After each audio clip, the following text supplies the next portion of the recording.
Hello guys, welcome back to my YouTube channel SKM study a way of success. मैं हूं आपका educator Shivam Mishra. आपका स्वागत करते हैं आपके अपने यूट्यूब चैनल एसकेएम स्टडी पे। और यहाँ पे लेके आए हैं क्लास 12th बायोलॉजी। जी हाँ, जीव विज्ञान का अध्याय 1 से लेके 3 तक अति लघु उत्तरीय प्रश्न जो कि आपके बोर्ड परीक्षा में हर साल पूछे गए प्रश्न में पूरी बायोलॉजी तैयारी करवाऊंगा। आप टेंशन मत लीजिएगा। जी हाँ, जितनी भी आपकी पूरी बायोलॉजी है पूरा मैं खत्म करूंगा। बस केवल आपको पूरा मन लगा के एकदम जी तोड़ मेहनत करना है हमारे साथ। और देखिएगा आप अच्छा से अच्छा नंबर स्कोर कर पाएंगे अपने बोर्ड एग्जाम 2023 में। और चैनल को सब्सक्राइब नहीं किया तो प्लीज़ चैनल को आप लोग सब्सक्राइब करिएगा, यही आपसे एक रिक्वेस्ट है। साथ ही साथ अपने दोस्तों के साथ वीडियोस को ज़रूर शेयर करिएगा और चैनल को ज़रूर बताइएगा अपने दोस्तों के साथ भी कि एसकेएम स्टडी एक यूट्यूब चैनल है जो कि अच्छा आपकी बोर्ड परीक्षा की तैयारी करवाता है। तो अपने दोस्तों को ज़रूर से ज़रूर बताएं। तो ये है कक्षा 12वीं जीव विज्ञान का यहाँ पे प्रश्न है। अध्याय 1 से 3 तक मैं प्रश्नों की बात करूँगा, ठीक है ना। कहीं कोई दिक्कत आए तो बिल्कुल आप कमेंट कर दीजिएगा। तो सबसे पहला यहाँ पे प्रश्न है। प्रश्न क्या है? पुष्प दल का क्या कार्य है? पुष्प दल का क्या कार्य है या फिर पुष्प दल का मुख्य कार्य क्या होता है? तो उत्तर में लिखेंगे ये कीट परागण में सहायक होते हैं। सबसे पहले पुष्प दल का कार्य पूछेगा। अगर हम बात करेंगे कब कब पूछा गया है, ये कब कब पूछा गया है, तो यह आपके बोर्ड परीक्षा सन 2011 और 13 में ये प्रश्न पूछा गया है। कब कब पूछा गया है? बोर्ड परीक्षा सन 2011 और 13 में पूछा गया है कि पुष्प दल के कार्य बताइए। तो ये कीट परागण में क्या होते हैं? सहायक होते हैं। और कलिका अवस्था में यह जनन अंगों की क्या करते हैं? रक्षा करते हैं। जो पुष्पदल होते हैं इनके दो मुख्य कार्य होते हैं। चीज़ों को याद कर लीजिएगा। इसका पीडीएफ मैं अपने टेलीग्राम चैनल एसकेएम स्टडी भेज दूंगा।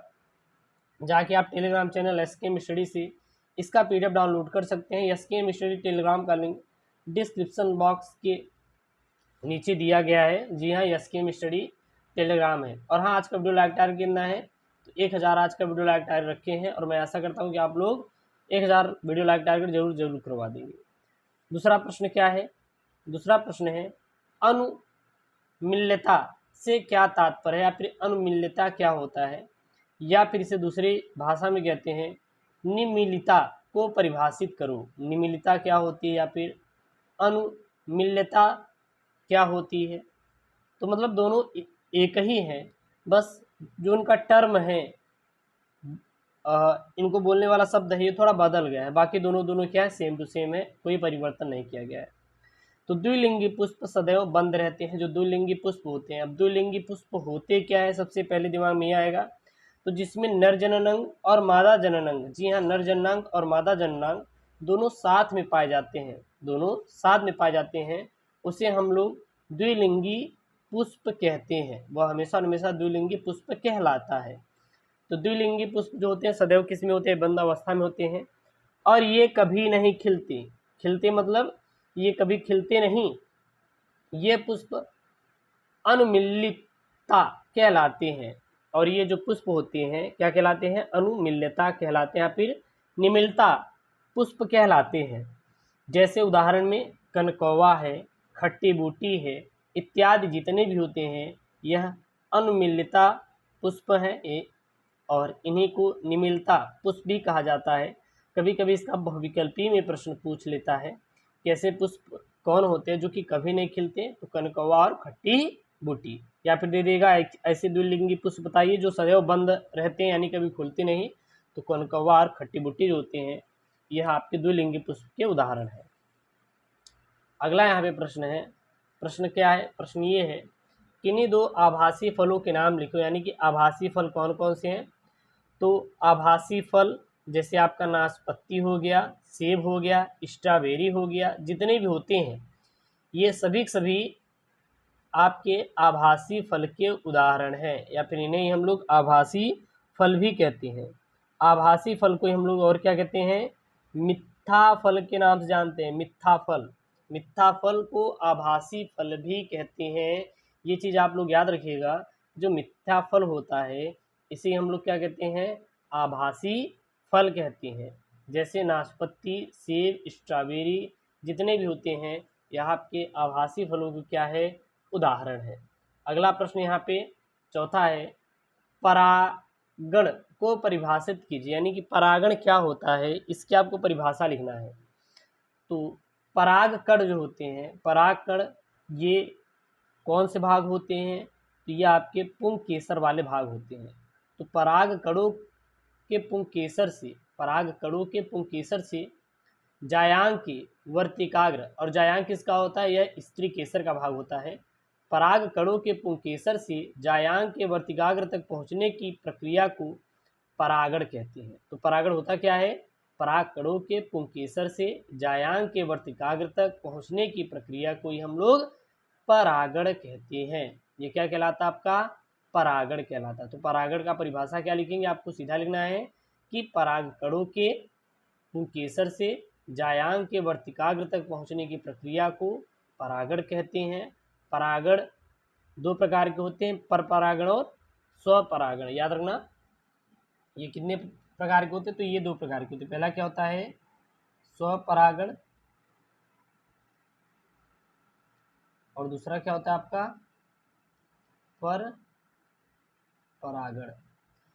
स्वपरागण जो स्वयं के द्वारा होता है, पर परागण में जैसे आपका आ जाता है आपका जल परागण, ठीक है ना, कीट परागण और पक्षी परागण, तो इत्यादि जो होते हैं।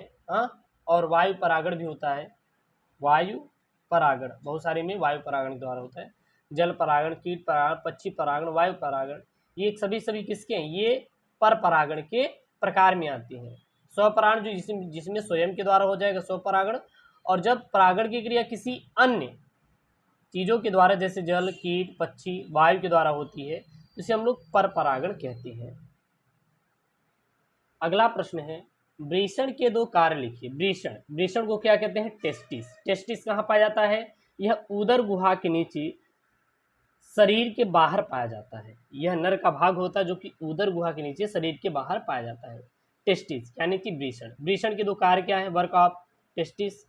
तो पहला, नर युग्मक का निर्माण करना वृषण का कार्य होता है। दूसरा, नर लैंगिक हार्मोन यानी कि टेस्टोस्टेरोन का स्रावण करना। नर लैंगिक हार्मोन का नाम क्या है, टेस्टोस्टेरोन। टेस्टोस्टेरोन क्या है, यह एक नर लैंगिक हार्मोन है। इसका स्रावण कौन करता है, यह वृषण ही करता है। तो वृषण के दो कार्य क्या क्या है, नर युग्मक का निर्माण करना और नर लैंगिक हार्मोन यानी कि टेस्टोस्टेरोन का स्रावण करना वृषण के दो प्रमुख कार्य होते हैं। छठा है यहाँ पे, छठा क्या है आपका, युग्मनज क्या है और इसमें गुणसूत्रों की संख्या कितनी होती है, यानी कि युग्मनज किसे कहते हैं, युग्मनज में गुणसूत्रों की संख्या कितनी होती है आपको लिखना है। तो अगुणित शुक्राणु यन तथा अगुणित अंडाणु यन के संयोजन से युग्मनज का निर्माण होता है। तो युग्मनज का निर्माण कब होता है, जब अगुणित शुक्राणु और अगुणित अंडाणु ये दोनों का आपस में संयोजन होता है, तो युग्मनज का क्या होता है, निर्माण होता है। इसमें गुणसूत्रों की संख्या द्विगुणित होती है। युग्मनज में जो गुणसूत्रों की संख्या क्या होती है, द्विगुणित होती है। क्लियर है यहाँ तक। अगला यहाँ पे प्रश्न है, प्रश्न क्या है, प्रश्न ये है कि जब शिशु का जन्म होता है, किसका होता है, शिशु का जन्म होता है, यानी शिशु जन्म के बाद कौन सा हार्मोन दुग्ध स्रावण करता है। शिशु जन्म के बाद कौन सा हार्मोन दुग्ध स्रावण करता है, तो शिशु के जन्म के बाद प्रोलैक्टिन हार्मोन दुग्ध स्रावण करता है। शिशु जन्म के बाद प्रोलैक्टिन हार्मोन दुग्ध स्रावण करता है। यह पीयूष ग्रंथि के अग्रपिंड से स्रावित होता है। ये कहाँ स्रावित होता है, यह पीयूष ग्रंथि के अग्रपिंड से स्रावित होता है। 8वां प्रश्न है, ऐसे दो जंतुओं के नाम लिखो जिसमें रुधिर जरायु अपरा पाया जाता है। तो ऐसे कौन से जंतु है जिसमें रुधिर जरायु अपरा पाया जाता है, तो सभी यूथिरीन स्तनियों में रुधिर जरायु अपरा पाया जाता है। सभी यूथिरीन स्तनियों में रुधिर जरायु अपरा पाया जाता है। तो ये सारे के सारे ऐसे इंपॉर्टेंट अति लघुत्तरीय प्रश्न हैं जिनको आपको तैयार कर लेना चाहिए। यह आपकी बोर्ड परीक्षा में पूछे जाएंगे। और वीडियो को लाइक करें, चैनल सब्सक्राइब करिए। इसका पीडीएफ मिल जाएगा आपको डेली अब बायोलॉजी की, हिंदी की और फिजिक्स, केमिस्ट्री, इंग्लिश की क्लास मिलेगी। बिल्कुल आप टेंशन फ्री रहिए। अपने बोर्ड एग्जाम 2023 में पूरा नंबर लेके आना है और आएगा भी, आप टेंशन मत लीजिएगा। ओके दोस्तों, थैंक यू, जय हिंद।